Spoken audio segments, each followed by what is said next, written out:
Shalom, selamat pagi semua anak-anak Tuhan yang dikasihi, jemaat Tuhan yang dikasihi.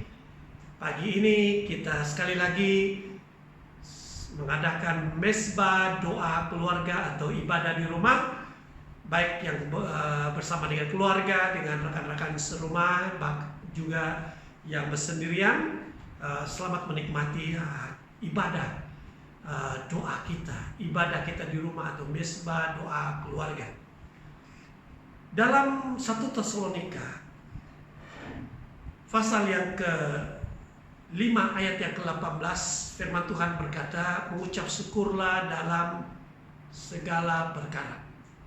Kita sebagai orang-orang percaya selalu mengucap syukur dalam segala hal kepada Tuhan.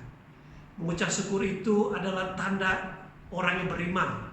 Mengucap syukur adalah sikap orang yang punya pengharapan di dalam Tuhan. Dan kita mengucap syukur, kita mengistiharkan atau kita memperkatakan penyertaan Tuhan, kedaulatan Tuhan dalam hidup kita. Hal yang sama juga dikatakan di dalam Efesus pasal yang ke-5 ayat 20. Mengucap syukur senantiasa atas segala sesuatu.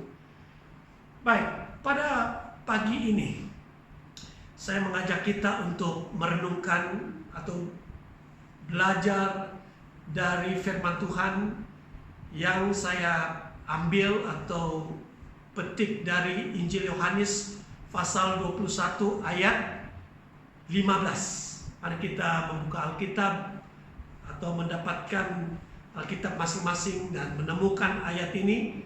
Efesus pasal 21 ayat yang ke-15.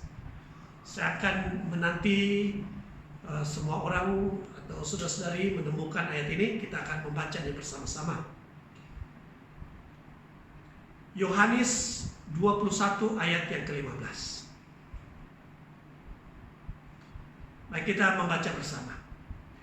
Sesudah sarapan, Yesus berkata kepada Simon Petrus, "Simon, anak Yohanes, apakah engkau mengasihi aku lebih daripada mereka ini?" Jawab Petrus kepadanya, "Benar Tuhan, engkau tahu bahwa aku mengasihi engkau." Kata Yesus kepadanya, "Gembalakanlah domba-dombaku."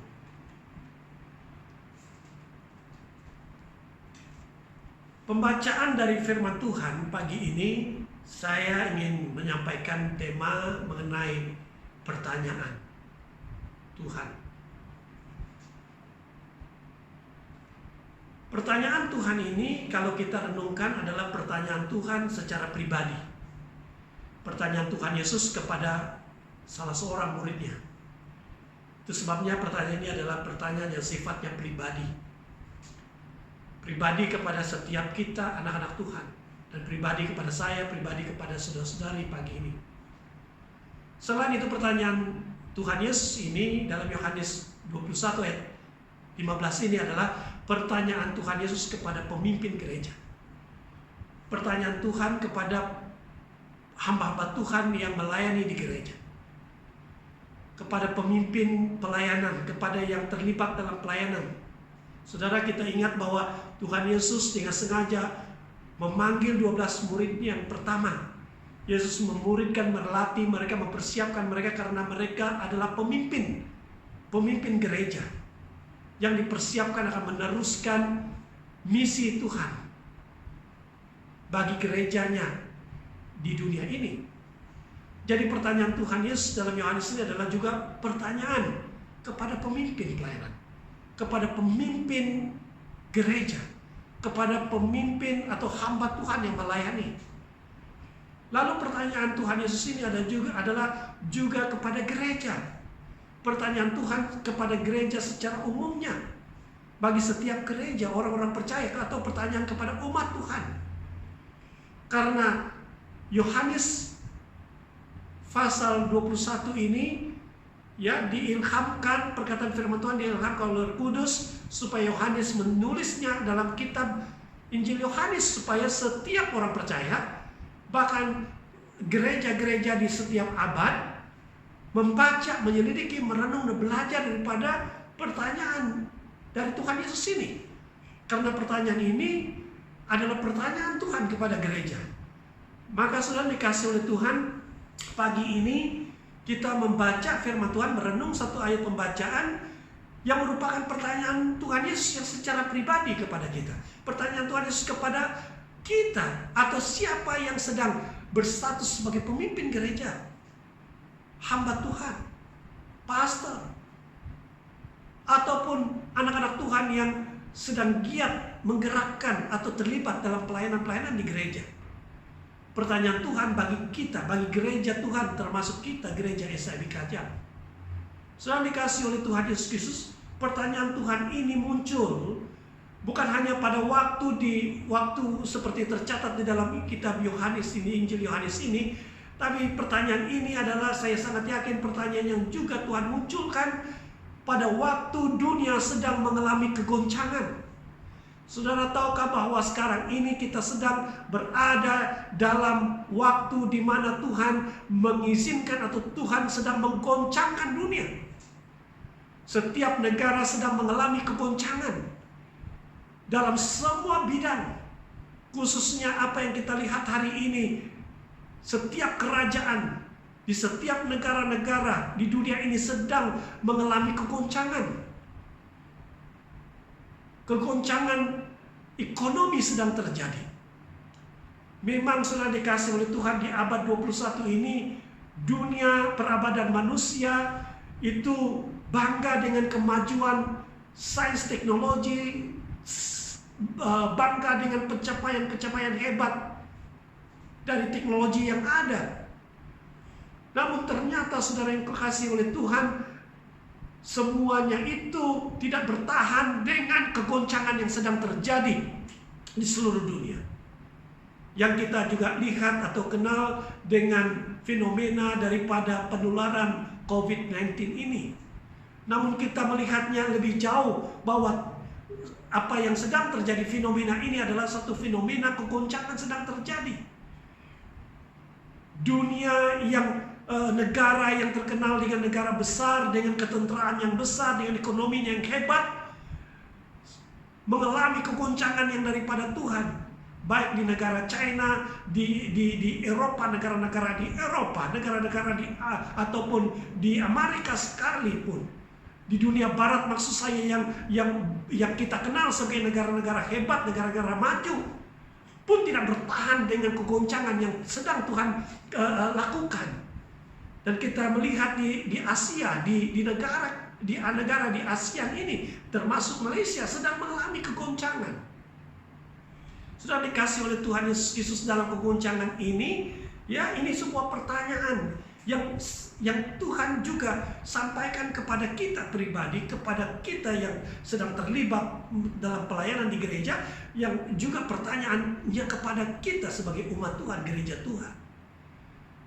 Dan apa yang terjadi, kegoncangan-kegoncangan yang terjadi di sekitar kita, ekonomi sedang digoncangkan, pertahanan negara digoncangkan, ya, kekuatan daripada kemajuan negara sedang digoncangkan. Sudah dikasih oleh Tuhan bagaimana dalam banyak hal, bahkan pertahanan diri secara fisikal, secara kesehatan pribadi pun sedang mengalami kegoncangan dari apa yang sedang terjadi ini. Dan ini adalah kesempatan yang baik bagi kita untuk apa? Untuk menilai kembali keutamaan-keutamaan dalam hidup kita. Menilai kembali sejauh mana kita mengerti, sejauh mana kita sedang mencapai destiny Tuhan dalam hidup kita. Dan pertanyaan Tuhan ini juga sudah dikasih oleh Tuhan pagi ini. Pertanyaan Tuhan pada waktu kita sedang mengalami fenomena dalam gereja kita. Bayangkan apa yang sedang terjadi, fenomena yang terjadi sekarang ini, ya, di mana tidak ada perjumpaan sosial, tidak ada pertemuan-pertemuan sosial bebas dilakukan.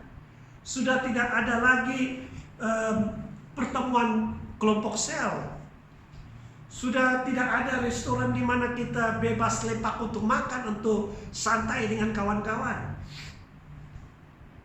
fenomena yang sedang berlaku adalah tidak ada kegiatan-kegiatan sukan rekreasi yang kita bebas melakukannya seperti sebelumnya. Ya, tidak ada aktiviti-aktiviti gereja juga dapat dilakukan.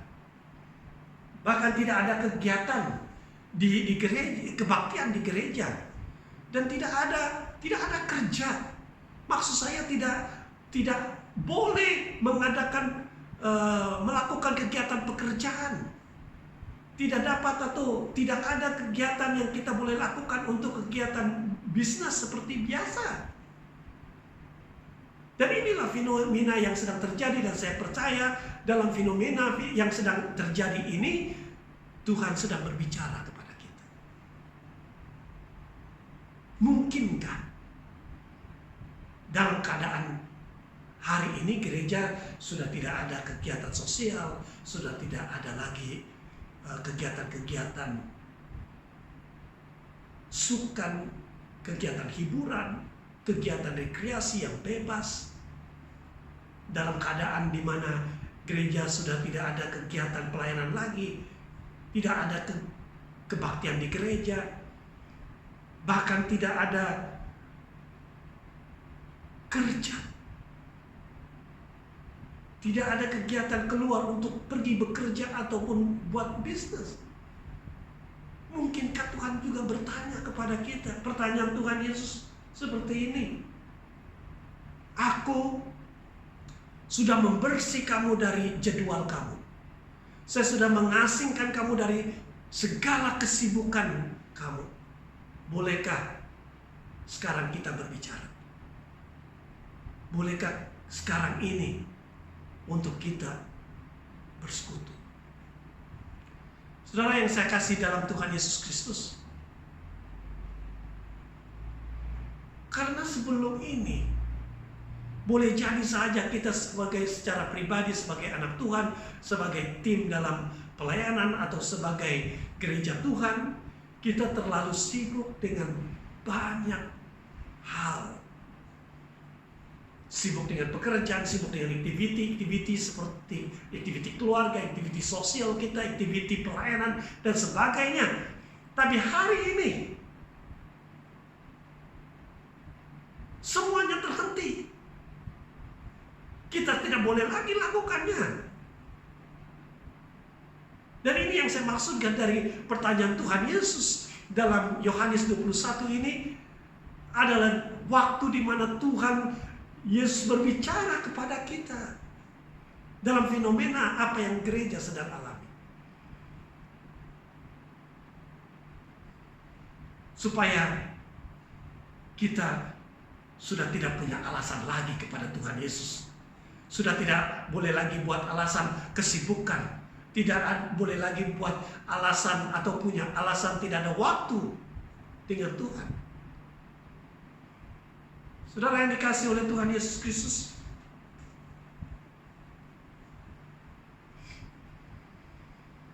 dalam kitab Efesus pasal yang ke-5 ayat yang ke-15 dan ayat yang ke-16. Efesus pasal yang ke-5 ayat yang ke-15, firman Tuhan berkata, karena itu perhatikanlah dengan saksama bagaimana kamu hidup. Janganlah seperti orang bebal, tetapi seperti orang arif. Tuhan dari firman Tuhan ini, dari kata Efesus ini, mengingatkan kita, menasihatkan kita, menegur kita supaya perhatikanlah dengan saksama bagaimana kita hidup. Kita kembali menilai keutamaan-keutamaan dalam hidup kita. Apakah atau siapakah yang paling utama dalam hidup kita?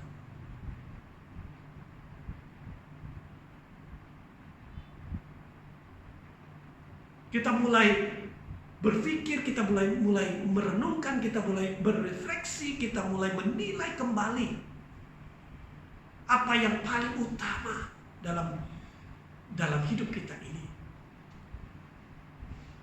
Karena apa yang saya katakan tadi, sekarang semuanya sedang mengalami kegoncangan. Dan kita sedang mengalami fenomena-fenomena yang yang selama ini mungkin tidak terfikir oleh kita. Tapi Tuhan tetap mau berbicara, Tuhan tetap mau menyentuh kita, menyentuh hati kita dengan pertanyaan-pertanyaannya, khususnya dari firman Tuhan. Dalam kita menghadapi kegoncangan-kegoncangan yang hebat yang sedang terjadi di negara kita, terjadi di jiran-jiran negara jiran kita, kepada yang terjadi kepada banyak negara di seluruh dunia hari ini. Tuhan masih berbicara, masih mau berkata kepada kita, mau menasihat, menegur kita dalam fenomena yang sedang terjadi hari ini. Maka di dalam Efesus pasal yang kelima ayat yang ke-15 berkata, karena itu perhatikanlah dengan seksama bagaimana kamu hidup. Siapa, apa yang terutama dalam hidup kita?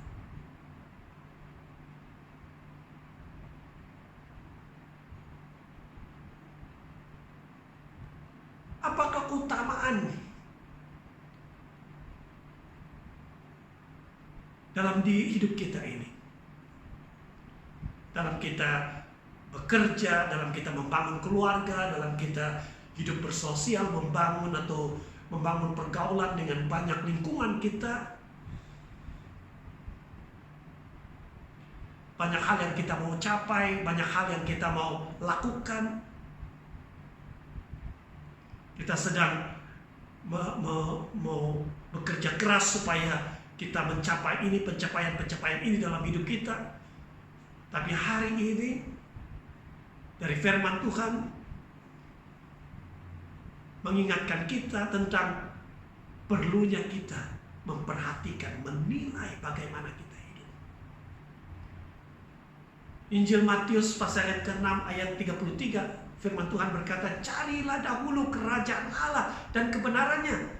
Dan kata ini dari Injil Matius 6 ayat 33 ini adalah perkataan dari Yesus sendiri, mengingatkan kepada murid-muridnya, mengajar kepada menegur murid-muridnya, ya, atau dia khotbahkan kepada murid-muridnya supaya mereka mengutamakan hal yang utama dalam hidup ini. Dan Tuhan katakan, carilah dahulu kerajaan Allah dan kebenarannya, utamakan yang demikian, hal yang demikian.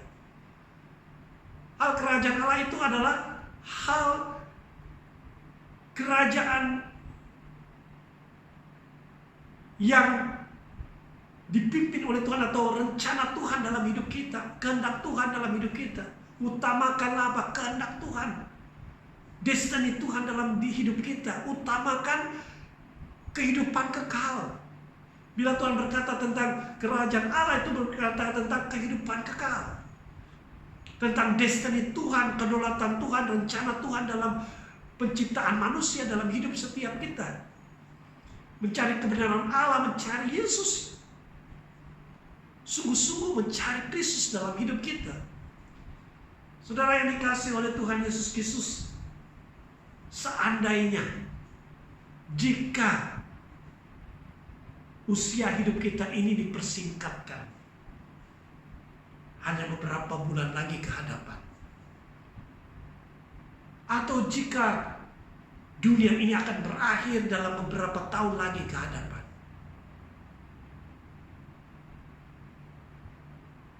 kira-kira menurut Anda, apakah 10 perkara utama, atau apakah 10 keutamaan atau senarai 10 keutamaan yang menurut Anda yang harus Anda lakukan atau capaikan? Dan saya sendiri membuat perenungan dari firman Tuhan ini supaya memperhatikan dengan saksama, dengan teliti, menilai kembali bagaimana kita hidup. Karena Efesus pasal 5 ayat yang ke-16 firman Tuhan berkata, karena hari-hari ini adalah hari yang jahat. Kita sedang berada dalam waktu-waktu yang sangat mencabar. Sebenarnya apa yang sedang terjadi, penularan COVID-19, wabah penyakit, kegoncangan ekonomi yang sedang terjadi, sudah Tuhan Yesus membuatkan, sudah Alkitab katakan. Lebih awal itu sekitar 2000 tahun yang lalu. Dan sekali lagi saya sangat percaya gereja sedang diperingatkan oleh Tuhan. Ini waktu di mana kita mulai kembali, gereja mulai kembali. Karena pertanyaan Tuhan Yesus yang saya maksudkan tadi adalah pertanyaan Tuhan Yesus dalam Yohanes 21 ayat yang ke-15 itu adalah pertanyaan Tuhan secara pribadi kepada kita. Apakah kita mengutamakan kasih kepada Tuhan Yesus? Atau selama ini punya banyak alasan? Alasannya adalah alasan kesibukan. Alasannya adalah alasan banyak jadwal pekerjaan. Alasannya adalah waktu kita sudah habis dengan kegiatan-kegiatan gereja atau kegiatan-kegiatan rohani, pelayanan. Itu semuanya itu tidak salah pastinya. Itu penting. Tetapi apakah waktu kita melakukan semua itu karena dasar kasih kita sungguh-sungguh kepada Tuhan Yesus? Karena pertanyaan Yesus kepada Petrus dalam Yohanes 21 ayat 15 itu adalah pertanyaan, Tuhan apakah mengasihi dia? Bagaimana dengan gereja? Gereja punya kesibukannya. Kesibukan gereja itu adalah kegiatan pelayanan, activity gereja. Kesibukan gereja itu adalah mungkin sibuk mengadakan pertemuan-pertemuan.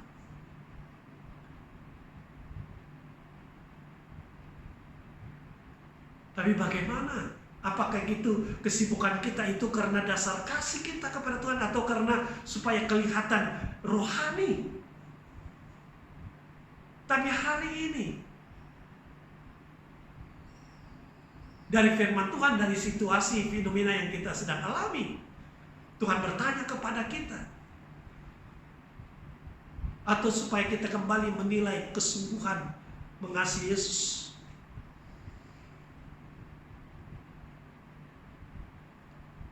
Perhatikan, saudara yang dikasihi oleh Tuhan.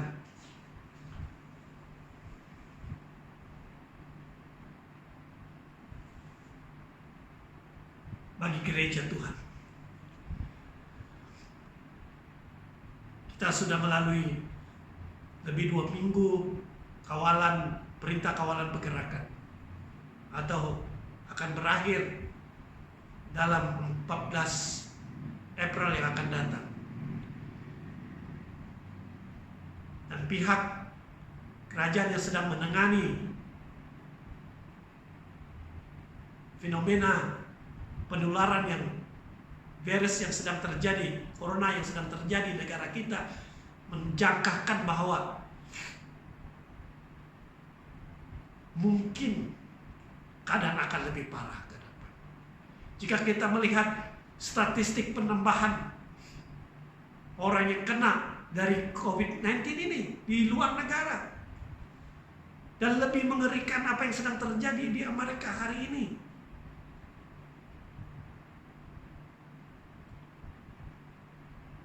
Sehingga ada pemikiran, ada kemungkinan keadaan yang semakin berat. Jika kegoncangan ekonomi hari ini akan berubah menjadi krisis ekonomi antara bangsa, dan juga sampai ke negara kita. Maka kembali kita memperhatikan di gereja. Gereja Tuhan, jika di gereja sudah tidak ada dana lagi, jika Di gereja, di bangunan gereja kita tidak boleh mengadakan kebaktian, pertemuan kebaktian lagi di gereja. Di bangunan gereja maksud saya. Perhatikan, bila gereja ada kelompok sel tapi tidak boleh mengadakan pertemuan kelompok sel.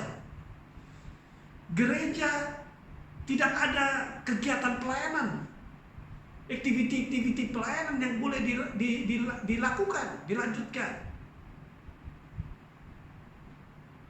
Setelah dikasih oleh Tuhan, mari kita mulai berpikir, kita bertanya, lalu gereja itu apa sebenarnya?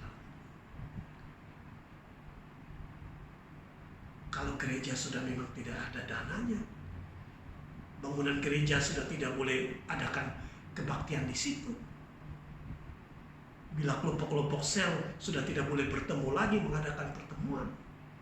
Apabila pelayanan ke segala kegiatan sudah tidak boleh dilakukan. Lalu sekarang, gereja itu apa? Apa sebenarnya tujuan dari gereja ada atau didirikan? Atau pertanyaannya boleh saja lebih dekat kepada kita. Kita boleh memikirkannya bersama. Apakah gereja kita telah membangunkan gereja sesuai dengan hakikat gereja yang sebenarnya, panggilan Tuhan bagi gereja? Apakah selama ini kita sedang berusaha atau sedang membangun gereja atau pelayanan di gereja sesuai dengan hakikat daripada gereja itu? Kenapa gereja ada? Kenapa Tuhan hadirkan gereja di dunia ini? Dan ini yang kita kembali kepada pertanyaan Tuhan Yesus. Pertanyaan Tuhan Yesus yang pribadi kepada setiap kita. Pertanyaan Tuhan kepada pemimpin gereja. Pertanyaan Tuhan kepada umat Tuhan, kepada gereja. Pertanyaannya, ini harus, dari pertanyaan Yesus ini, sebenarnya dia hanya meminta daripada kita. Baik secara pribadi sebagai pemimpin pelayanan, sebagai gereja Tuhan. Apakah kita sungguh-sungguh mengasihi Tuhan? Apakah benar kita mengasihi Dia?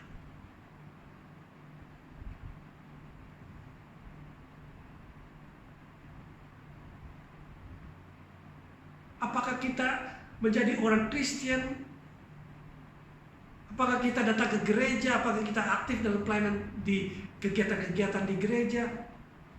Itu karena memang kita mengasihi Tuhan atau karena kita latar belakang Kristen, oleh karena kita sudah terbiasa dengan rutin pelayanan, rutin kekristenan seperti ini.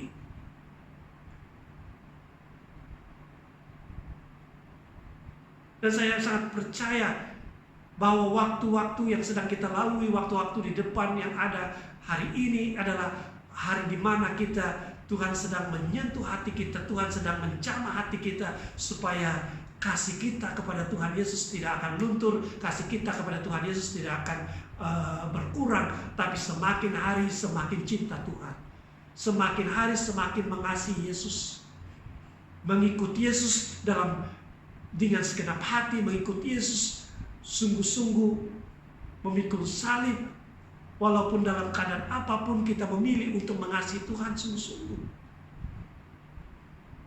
Ingat peristiwa di mana Yesus dipertanyakan, dipersoalkan oleh para pemimpin agama, orang-orang Farisi. Apakah hukum yang terutama dari hukum Taurat, dari Alkitab? Dan Yesus menjawab mereka, kasihilah Allahmu. Hukum yang terutama itulah kasihilah Allahmu dengan segenap hatimu, dengan segenap jiwamu, dengan segenap akal budimu, dengan segenap kekuatanmu. Dan kasihilah sesamamu seperti dirimu sendiri.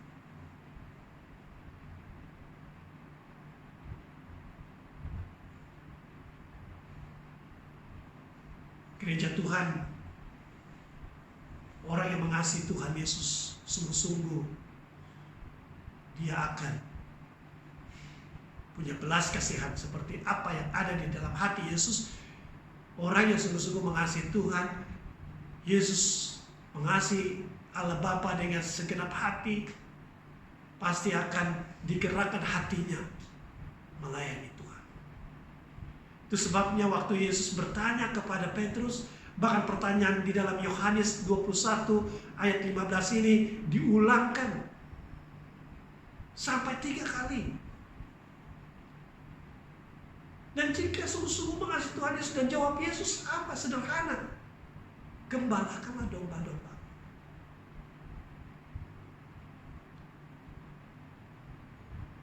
Yang terakhir dari perkongsian firman Tuhan pada pagi ini, gereja harus berani untuk menghadapi kegoncangan yang sedang terjadi. Gereja harus berani untuk berhadapan dengan tentangan dari kuasa kegelapan yang mau menakutkan, yang mau melemahkan, yang mau membinasakan orang-orang yang percaya. Dalam Injil Matius 16 ayat 18, Tuhan Yesus berkata, atas batu karang ini aku akan membangun jemaatku, dan alam maut tidak dapat menguasai.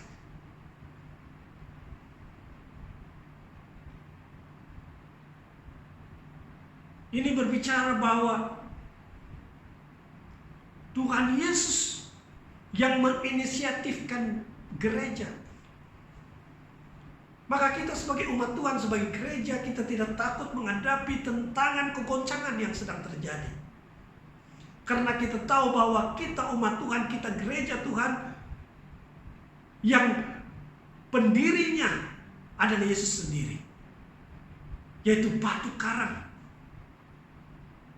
Dasar dari gereja itu adalah Yesus sendiri, yang tidak akan tergoyangkan. Dalam Injil Matius 16 ayat 18 ini memberi jaminan kepada kita bahwa alam maut tidak dapat mengalahkan gereja Tuhan, atau wilayah kekuatan kegelapan, wilayah kekuatan iblis tidak dapat mengalahkan umatnya Tuhan.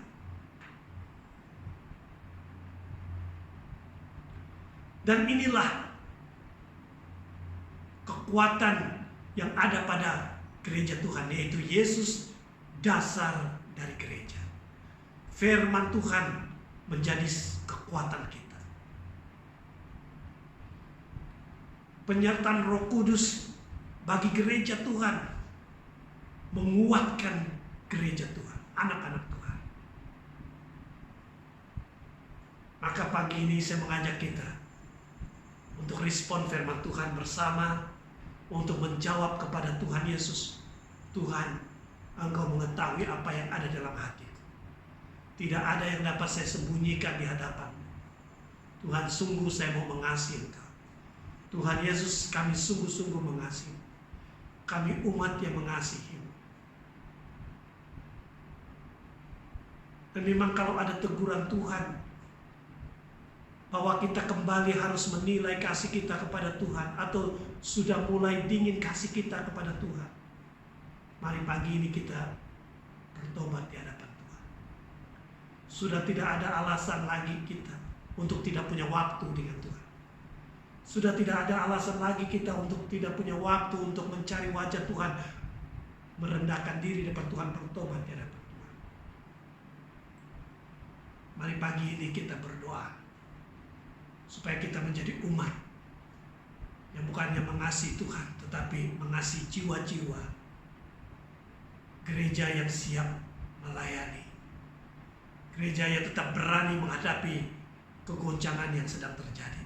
Kita menjadi gereja yang tetap kuat menghadapi tentangan dari kuasa dari wilayah kegelapan. Dan kita adalah umat yang pemenang. Mari saya mengajak kita berdoa. Bapa di sorga, Bapa dalam nama Tuhan Yesus, pagi ini kami mendengar firman-Mu. Firman-Mu yang merupakan pertanyaan pribadi Yesus kepada kami secara pribadi. Pertanyaan Tuhan Yesus bagi kami sebagai pemimpin gereja, sebagai pemimpin pelayanan. Dan pagi ini adalah firman-Mu yang merupakan pertanyaan Tuhan bagi kami sebagai gereja Tuhan. Bapa, pertanyaan-Mu untuk kami kembali menilai kasih kami kepada Tuhan. Menilai kembali bagaimana cara kami hidup dengan sungguh-sungguh, dengan bijak di hadapan Tuhan. Bapa, terima kasih Tuhan memberkati setiap kami yang sudah merenungkan perkataan firman Tuhan. Kami berdoa Tuhan menguatkan setiap jemaat-Mu, menguatkan setiap keluarga dari jemaat Tuhan, melindungi setiap kami. Kembali memulihkan gereja kami, kembali membawa gereja kami menjadi gereja yang sungguh-sungguh mengasihi Tuhan, yang sungguh-sungguh mau melayani Tuhan. Terima kasih Bapa, berkati kegiatan kami sepanjang hari ini, lindungi kami dalam segala hal. Tuhan menolong setiap kami tetap bersatu, tetap punya kesepakatan untuk membangun bersama sebagai satu keluarga di gereja ini, sebagai suatu umat, suatu kesatuan sebagai umat Tuhan yang ada di negara ini. Dalam nama Tuhan Yesus kami berdoa. Amin. Puji Tuhan, Tuhan memberkati. Selamat menikmati waktu bersama dengan keluarga, dengan rekan-rekan yang serumah. Selamat menikmati kebaikan Tuhan sepanjang hari ini, bahkan pelindungan Tuhan sepanjang minggu yang akan datang. Tuhan memberkati. Kita jumpa.